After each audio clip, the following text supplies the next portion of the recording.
নমস্কার, শুভ সন্ধ্যা। আজকে শনিবার 21শে জুন 2025। বাকচক্রের নতুন পথ চলা বিবেকানন্দ ঘরে ঘরে আজকে 215তম 250 সাপ্তাহিক ধারাবাহিক বক্তৃতামালায় আপনাদের সকলকে সাদর অভ্যর্থনা ও আমন্ত্রণ জানিয়ে আজকে আমাদের অনুষ্ঠান শুরু করছি।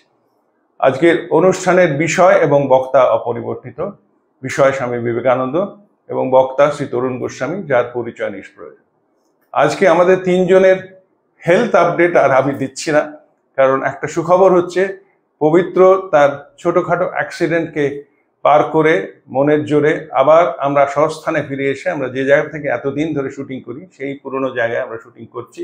আমিও সেই আমার স্বস্থানেই বলছি, এবং তরুণবাবু আজকে প্রায় 3 মাস বাদে ওই আমাদের সেই পুরনো শিডিউল জায়গায় এসে উনি ওনার বক্তব্য রাখবেন। সুতরাং আজকে সেই হিসেবে বাকচক্রের এই ধারাবাহিকতা অক্ষুণ্ণ রাখার প্রচেষ্টার একটা ছোটখাটো প্রদর্শন। অহেতুক কথা না বাড়িয়ে আসুন আজকে আমাদের বাকচক্রের যে পরিচিত প্রার্থনা সঙ্গীত, রবীন্দ্রসঙ্গীত, যেটাকে আমরা প্রার্থনা সঙ্গীত হিসেবে মেনে নিয়েছি, যেটা গেয়েছেন আমাদের এই বাকচক্রেরই প্রবীণতম সদস্য শ্রী রমেশচন্দ্র বন্দ্যোপাধ্যায়, তার গাওয়া সেই প্রার্থনা সঙ্গীত শুনে আজকে আমাদের অনুষ্ঠান শুরু করছি। নমস্কার, ভালো থাকবেন।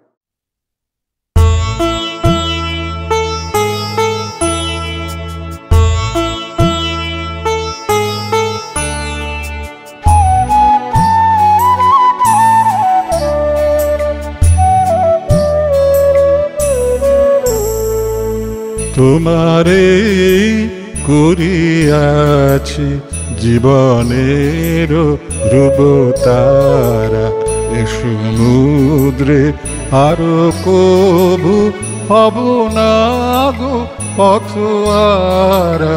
তোমারে করিয়াছি জীবনের রূপতারা।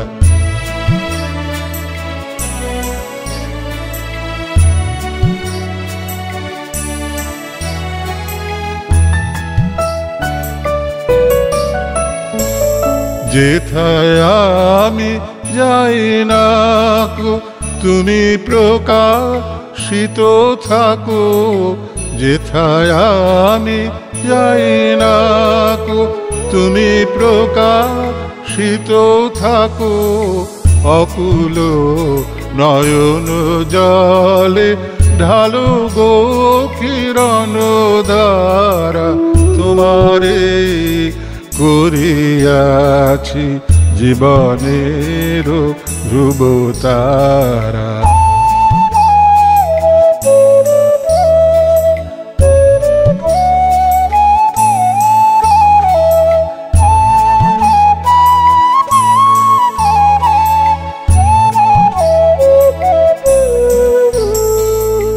তব মুখ সদা মনে জাগিতেছে সঙ্গপানে, তিলেকো অন্তর হলে নাহিরি কুল কিনারা। তব মুখ সদা মনে জাগিতেছে সঙ্গপানে, তিলেকো অন্তর হলে নাহেরি কুল কিনারা। কখনো বিপথে যদি ভ্রমিতে চায় হৃদি, কখনো বিপথে যদি ভ্রমিতে চায় হৃদি, অমনীয় মুখ হেরি শরমে যে হয় সারা। তোমারে করিয়াছি জীবনের রূপতারা, এ সমুদ্রে আরো কবু হব না গো পথহারা। তোমারে করিয়াছি জীবনের ধ্রুবতারা।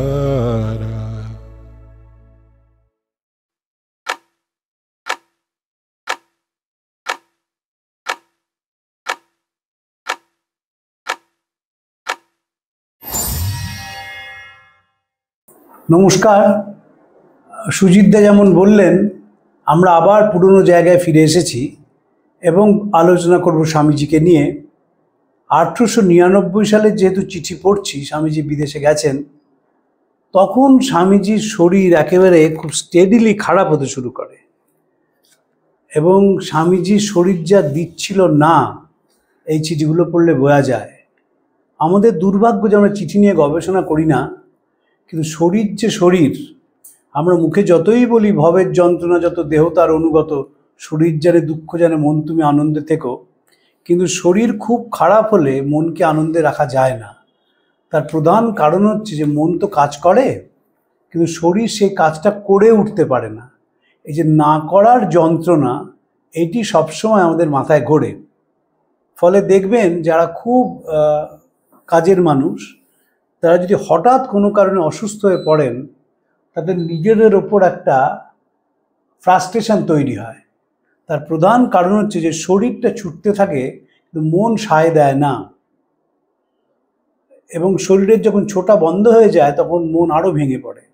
তো স্বামীজি এই চিঠিতে জোসেফিন ম্যাকলাউডকে লিখছেন 3 অগাস্ট 1899, সমুদ্রযাত্রায় বেশ কিছু স্বাস্থ্যোন্নতি হয়েছে। তা ঘটেছে ডাম্বেল নিয়ে ব্যায়াম, মৌসুমি ঝড়ে ঢেউয়ের ওপর স্টিমারের ওলট পালট থেকে। স্বামীজি মনে করতেন যে শরীর খারাপ হলে ফিজিক্যাল এক্সারসাইজ করলে স্বামীজি ভালো থাকবে। এই নিয়ে বহু ডাক্তার বন্ধু আমাকে নানাভাবে উপহাস করতেন যখন কম বয়স ছিল, যেহেতু আমি খুব ডাম্বেল নিয়ে এক্সারসাইজ করতাম। স্বামীজি খুব ছোট বয়স থেকে অম্বিকাচরণ গুহ, মানে গোবর গুহর কাকা, তার আখড়ায় ব্যায়াম করতে শুরু করেন। যখন হিন্দু মেলা হয়েছিল 1876 সালে, স্বামীজি রূপোর প্রজাপতি উপহার পেয়েছিলেন। প্যারালাল বারের খেলা দেখাচ্ছিলেন, রামচন্দ্র দত্ত সেখানে পৌঁছে যাওয়ায় আর প্যারালাল বারের খেলাটি দেখিয়ে উঠতে পারেননি। স্বামীজি খুব সুন্দর জিমনাস্টিক্স করতে পারতেন। একটি অসাধারণ ঘটনা আছে। একদিন রাত্রে স্বামী ব্রহ্মানন্দ এবং রাখালচন্দ্র ঘোষ সিমলার বাড়িতে আছেন।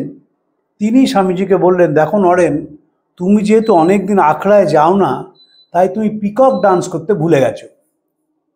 যে মুহূর্তে এই কথাটি বলা, স্বামীজিদের বাড়ির উঠোনে স্বামীজি পিকক ডান্স করতে শুরু করলেন, মানে হাতে হাঁটতে হবে, এবং স্বামী ব্রহ্মানন্দ পাশে লণ্ঠন নিয়ে দেখলেন যে সেই হাতে হাঁটা ঠিক হচ্ছে কিনা। সেই পিকক ডান্স স্বামীজি করেছিলেন আমেরিকাতে। ফ্রান্সিস লেগেটকে একদিন তিনি ওরকম শূন্যে তুলে হাতে হাঁটছেন এবং পায়ের ওপর ফ্রান্সিস লেগেটের বিশাল শরীর। জোসেফিন ম্যাকলাউড ঘরে আসতেই স্বামীজি পা সরিয়ে নেন এবং লেগেট ধপ করে পড়ে যান। তখন স্বামীজি জোসেফিন ম্যাকলাউডকে বলেন, তুমি পুরুষদের ঘরে কেন দরজায় টোকা দিয়ে এসছো? ফলে বিদেশেও স্বামীজির এক্সারসাইজ বন্ধ হয়নি। উপযুক্ত পোশাক পরে জলে নেমেছেন। শঙ্করী প্রসাদ বসু বলেছেন যে স্বামীজির ছিল ডাঙা, জল এবং আকাশ তিনটের ওপরে আধিপত্য। সুইজারল্যান্ডে হট বেলুন চেড়েছিলেন, গরম বেলুনে তিনি ভ্রমণ করেছিলেন। ডাঙার ওপর তার তো প্রতিপত্তি ছিলই, এবং তিনি জলেও বাইচ খেলেছেন, সাঁতার কেটেছেন। বিদেশেও তার কোনো পরিবর্তন হয়নি। এইখানে স্বামীজি লিখছেন যে সমুদ্রযাত্রা এবং ডাম্বেল নিয়ে এক্সারসাইজ করার ফলে শরীরটা একটু ভালো হয়েছে। স্বামী যখন দ্বিতীয়বার বিদেশে যান, তখন বিদেশি কাগজগুলো লিখতে শুরু করে দুটি জিনিস। এক হচ্ছে প্রফেটের কখনো ডায়াবেটিস হয় না, দুই হচ্ছে স্বামী যখন শরীর এতটা ভাঙছে তখন তিনি প্রফেট নন। তো স্বামী সেটা গ্রাহ্যের মধ্যে আনেননি এবং নিজের জীবন নিজেই যাপন করে গেছেন। ঘোড়ায় চড়েছেন, প্রচুর ব্যায়াম করেছেন, কিন্তু আমাদের দুর্ভাগ্য যে শরীরটা তাড়াতাড়ি ভেঙে যায় এবং মাত্র 39 বছর বয়সে স্বামীজি দেহত্যাগ বা দেহবসান ঘটে। এই চিঠি পড়লে আরেকটা জিনিস দেখা যায় যে স্বামীজি লিখছেন, কিছুদিনের জন্য আমি শূন্যবাদী হয়ে গেছি, কোনো কিছুতেই বিশ্বাস করি না, কোনো কিছুর পরিকল্পনা, কোনো অনুশোচনা, প্রচেষ্টা কিছুই নেই। কাজকর্মের ব্যাপারে কোনো হস্তক্ষেপ না করার নীতি অবলম্বন করেছি। আর হ্যাঁ, জাহাজে আমি যখন তোমার বা ভগবতী গাভীর সমালোচনা করেছি, তখনই মার্গ তোমার পক্ষ নিয়েছে। স্বামীজি আস্তে আস্তে বুঝলেন, স্বামীজির বিখ্যাত কথা আছে যে বড় গাছ থাকলে যেমন ছোট গাছ বাড়তে পারে না, তেমনি নিজেকে সরিয়ে নেওয়াটাই ঠিক। দেখবেন বিদেশ থেকে বহু চিঠি আমরাও আলোচনা করেছি, লিখছেন যে তোমরাই সব ব্যবস্থা করো, আমার ওপর অতটা ভরসা করো না। আবার লিখছেন, আমি লিখবো, আমি টাকা জোগাড় করবো, আমি দৌড়াদৌড়ি করবো, গ্রাহক জোগাড় করবো, তোমরা নামেই সব ভুঁড়িপুর করা খামোখা মহাপুরুষ। এই যে ছোট গাছ বাড়তে পারে না। ধরুন স্বামীজি যদি 80 বছর বাঁচতেন কি হতো? স্বামীজি 80 বছর বাঁচলে স্বামী শারদানন্দজি লীলা প্রসঙ্গ লিখতে পারতেন না, স্বামী ব্রহ্মানন্দজিও নেতৃত্ব দিতে পারতেন না রামকৃষ্ণ ভাব আন্দোলনকে, এবং শারদামণিরও নেতৃত্বদান এইভাবে হতো না যেভাবে তিনি করেছিলেন। তাই জন্য স্বামীজি শরীর তো খারাপ হয়ে যাচ্ছিলই, বুঝতেই পারছিলেন যে আলো বেশি দিন জ্বলবে না, তাই তিনি সব কিছুর থেকে নিজেকে গুটিয়ে নিয়েছিলেন এবং বেলুড় মঠে একটা ছাগল পুষেছিলেন মট্রু বলে, রাজহাঁস দুটো ছিল, তাদের সঙ্গে সারাদিন ছুটে খেলে বেড়াতেন, আর কোনো কিছুর মধ্যে ঢুকতেন না। তার কারণ তিনি দেখেছিলেন যে বাকি সবাইকে এগিয়ে আসতে হবে, তাদের নেতৃত্ব দান করতে হবে, তাদের এগিয়ে আসতে হবে এবং রামকৃষ্ণ ভাব আন্দোলনকে সামনের দিকে নিয়ে যেতে হবে। কিন্তু যে কাজটি তিনি করেছিলেন, যে রামকৃষ্ণ মিশনে তিনি ঠাকুরের আত্মারামের কৌটোটি প্রতিষ্ঠা করেছিলেন এবং সেখানে তিনি একটি অসাধারণ কথা বলেছিলেন যে এখানকার উদ্ভিন্ন 6টা জগৎকে প্লাবিত করবে, মানুষের জীবন গতি পাল্টে দেবে। তার সাথে সাথে কথাও তিনি বলেছিলেন যে আপনার সকলে ঠাকুরের পাদপদ্মে কায়মনোবাক্যে প্রার্থনা করুন যে বহু মহাযুগবতার ঠাকুর বহুকাল ধরে বহুজন হিতায় বহুজন সুখায় পুণ্যক্ষেত্রে অবস্থান করে একে সর্বধর্মের এক অপূর্ব সমন্বয় কেন্দ্র করে রাখেন। এই দ্বিতীয়টি আমরা আস্তে আস্তে ভুলে যাচ্ছি। সর্বধর্ম সমন্বয়ের বদলে অন্য ধর্মের প্রতি বিদ্বেষ এবং ঘৃণা আমাদের তৈরি হচ্ছে, এটা অত্যন্ত দুর্ভাগ্যজনক। এটি রামকৃষ্ণ বিবেকানন্দের দর্শনের পরিপন্থী, কিন্তু সেটি নিয়ে আলোচনার বিষয় নয়, তাই আলোচনা করছি না।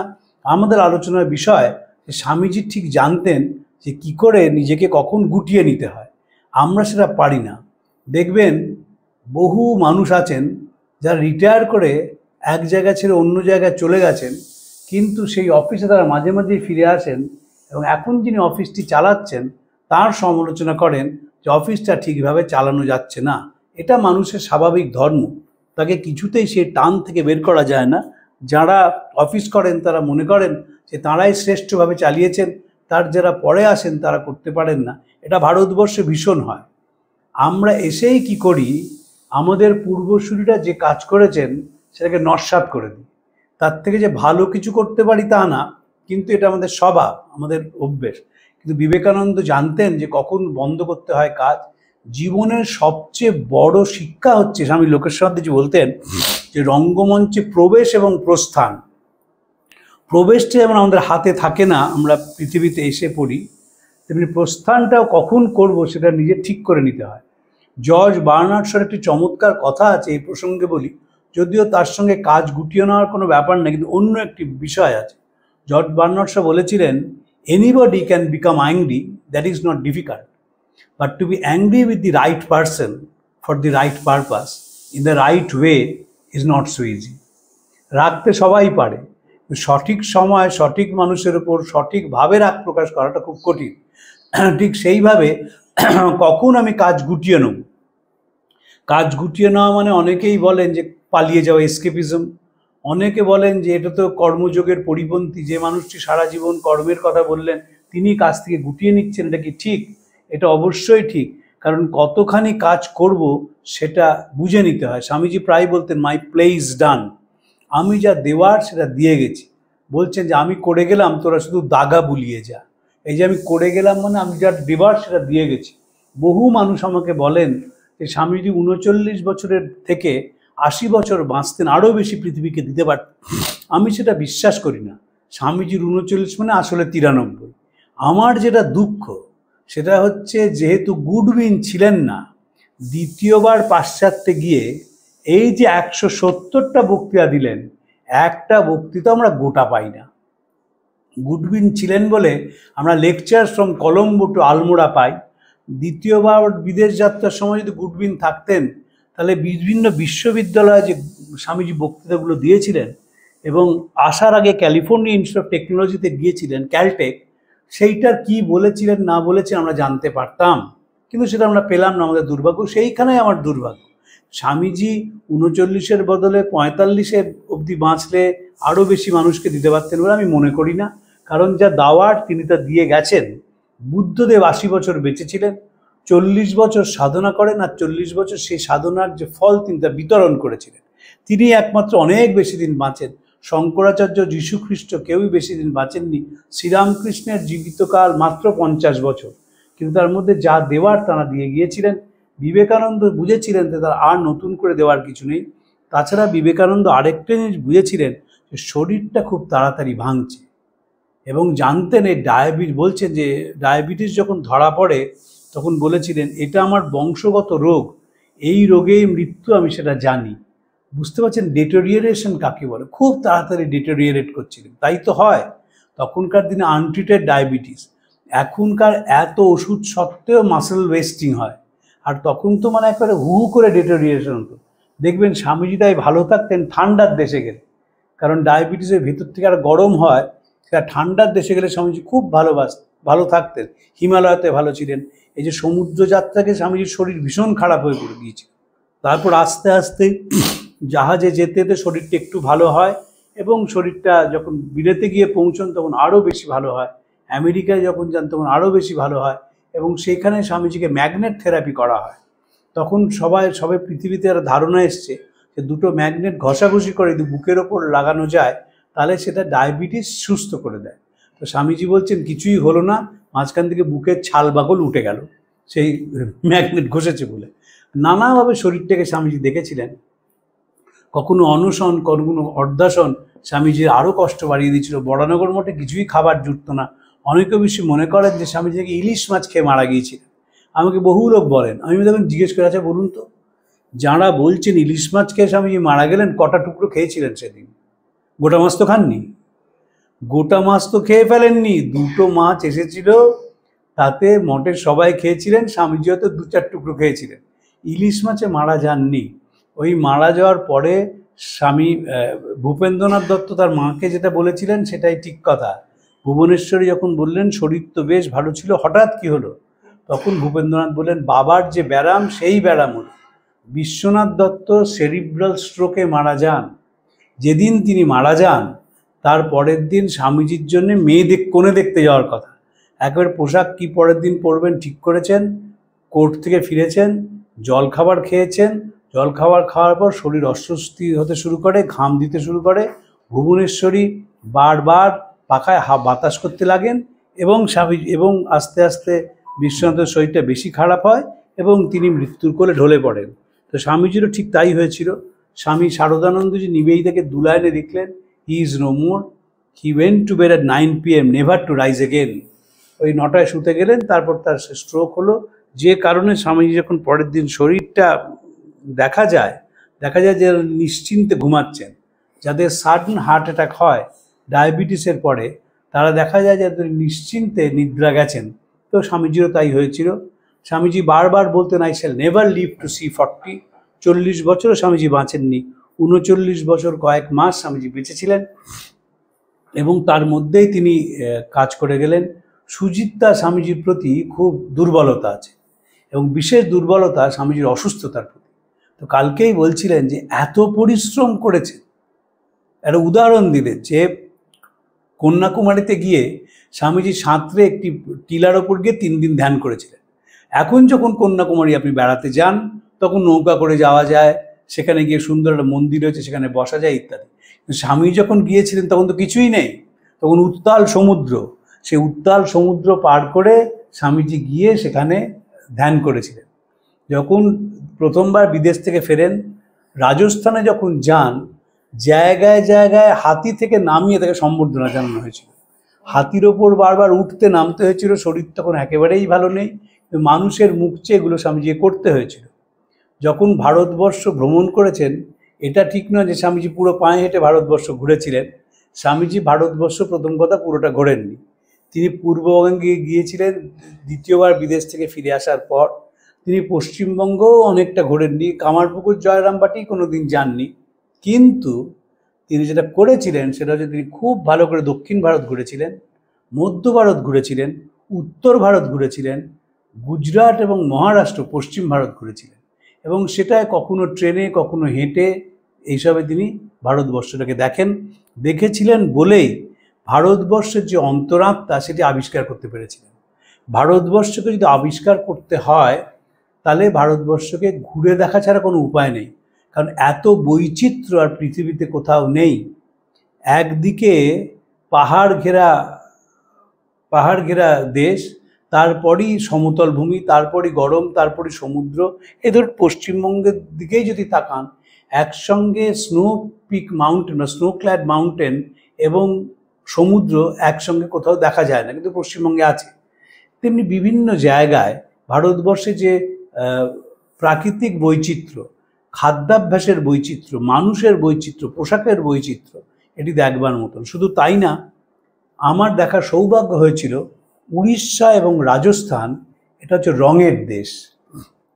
এত রকমের রং, এত রকমের আলপনা, এত রকমের ঘর সাজানো, সে কল্পনা করা যায় না। বিহারেও কয়েকটি জায়গায় সেরকম আছে, তারা ঘরগুলিকে অপূর্ব আলপনা দিয়ে সাজিয়ে রাখে। তো স্বামীজি সেগুলো দেখেছিলেন এবং সবকটাই at the cost of his health. তিনি ভারতবর্ষকে চিনবেন বলে ভারতবর্ষ ঘুরে বেরিয়েছিলেন এবং বিদেশেও যখন যান, হরিদাস বিহারীদাস দেশাইকে চিঠি লেখেন, আমি কিন্তু কোনো মৌজ করতে আসিনি, দেশটাকে দেখতে এসেছি। এবং তার কথা ছিল যে দেশটাকে, ভারতবর্ষকে তুলে ধরা। একটি উদ্বোধনের যখন লিখছেন, তখন চিঠি লিখছেন ত্রিগুণাতীতানন্দকে, তোমার কাগজের জন্যে আমি ছুটতে ছুটতে, হাঁপাতে হাঁপাতে, হাঁটতে হাঁটতে লিখছি।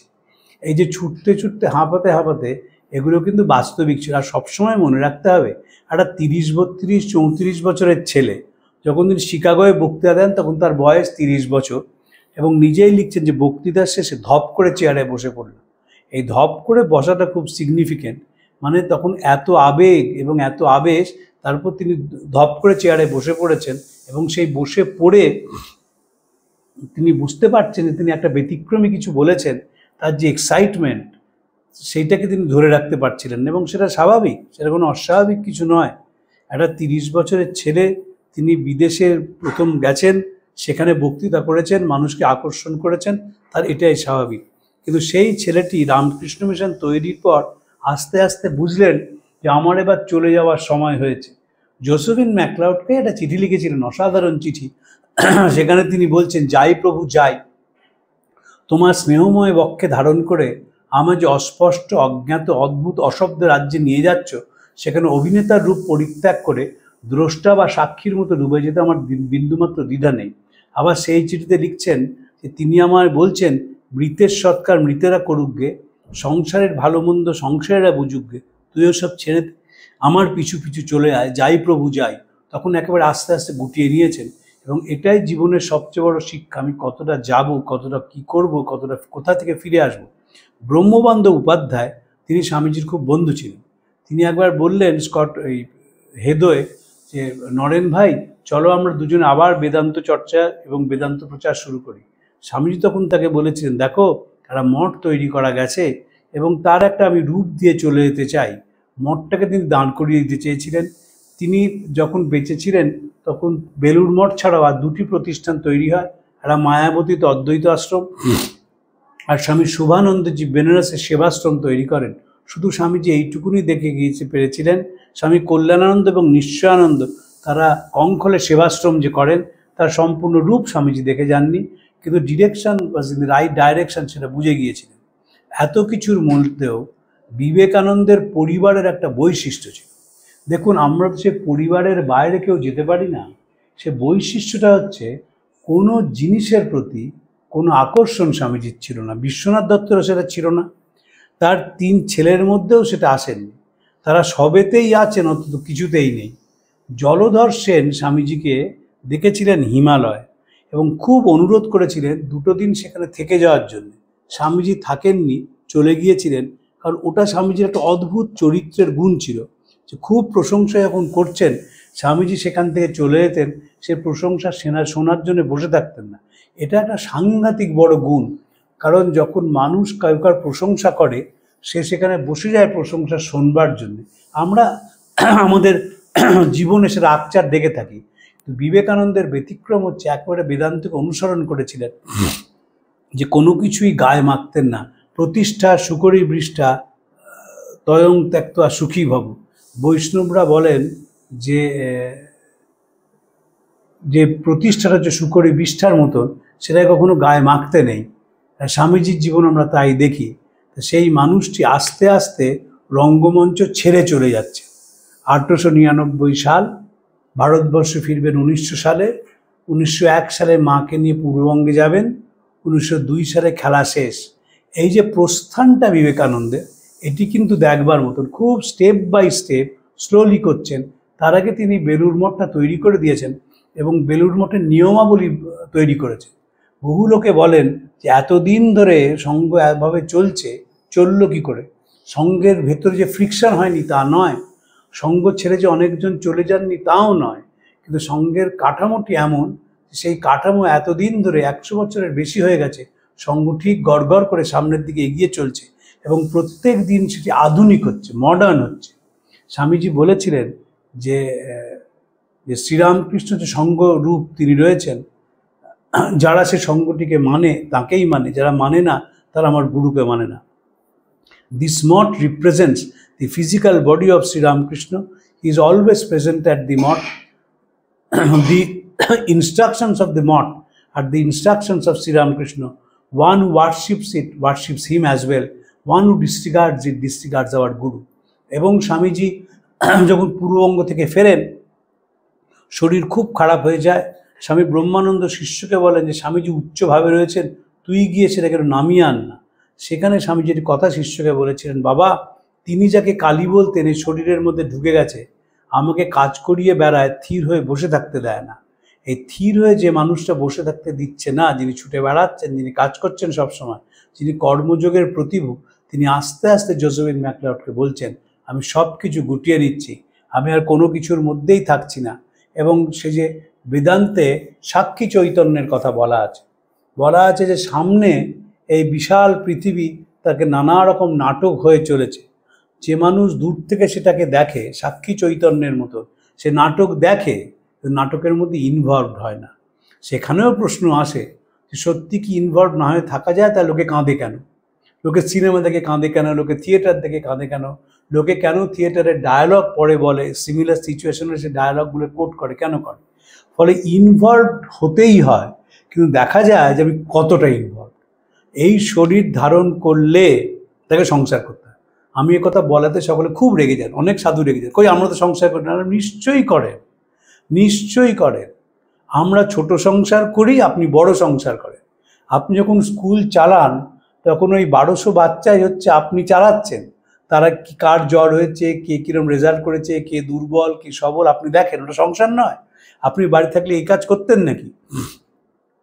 আপনি কি বাড়িতে থাকলে রোজ বাজারে যেতেন? সেবা প্রতিষ্ঠানে যে স্বামীজিরা আছেন তারা প্রত্যেক দিন ল্যান্ডজন মার্কেটে যান, বাজার করতে যান, কারণ রোগীরা সেই খাবেন, তাই তো খাবার দিতে হবে। কে কি মাছ খাবেন, কে কি তরকারি খাবেন, তারা সব হিসেব করেন। ফলে সংসার এই শরীর ধারণ করলেই সংসার করতে হয়। আমি একেবারে হিমালয়তে দেখেছি যে শীতের জন্যে সাধুরা আলু স্টোর করেন, সেখানে একটি কুকুর পোষেন এবং সেই থালা বাটি পরিষ্কার করে নিজেরাই করছেন, একাই করছেন, কিন্তু সংসার করছেন। সংসারের বাইরে কেউ নয়, কেউ হতে পারে না। আপনি বলতে পারেন আমি তো করি না, কেউ আপনার হয়ে করে দেয়। আপনি নিজে বাজারে যাচ্ছেন না, কাউকে পাওয়ার অফ অ্যাটর্নি দিন যে বাজারটা আপনার করে দিচ্ছে, মানে কেউ করছে তো। আপনি পোশাক কিনছেন না, কেউ আপনার পোশাক কিনে দিচ্ছে, তার মানে সেই পোশাকটা আপনি পরছেন তো। ফলে সংসারটা করতেই হয়। বিবেকানন্দও সংসার করেছেন, এই বেলুড় মঠ বিরাট সংসার প্রতিষ্ঠা করেছেন এবং রামকৃষ্ণের নামে সেই সঙ্ঘ তৈরি করেছেন।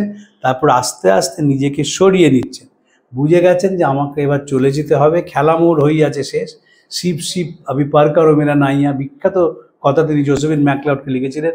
আমি সব তল্পা গুটিয়ে এখন পাড়ে বসে রয়েছি, নৌকা এলেই সে নৌকা ধরে চলে যাব। জীবনটাই তাই। জীবনটা যে মানুষ বুঝতে পারে যে আমি কতটা যাব আর কতটা যাব না, সেই মানুষই সুখীতম মানুষ। আর না হলে সে শ্রীরামকৃষ্ণ গল্প করছেন যে শরীর চলে যাচ্ছে, কর্তাও বলছেন ওরে তেলটা নিভিয়ে দে, খরচ কমবে।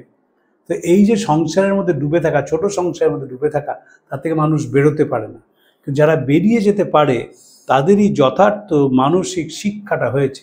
বিবেকানন্দের অবশ্যই সেই শিক্ষা হয়েছিল, তাই তিনি শরীরটাকে যখন ভালো করেছেন তখন বলছেন যে দুবেলা ডাম্বেল কষি শরীরটা খুব ভালো। আবার তিনি চিঠিতে লিখছেন যে সব বিষয়ে আমি চরমপন্থী, স্বাস্থ্যের বিষয়ে তাই।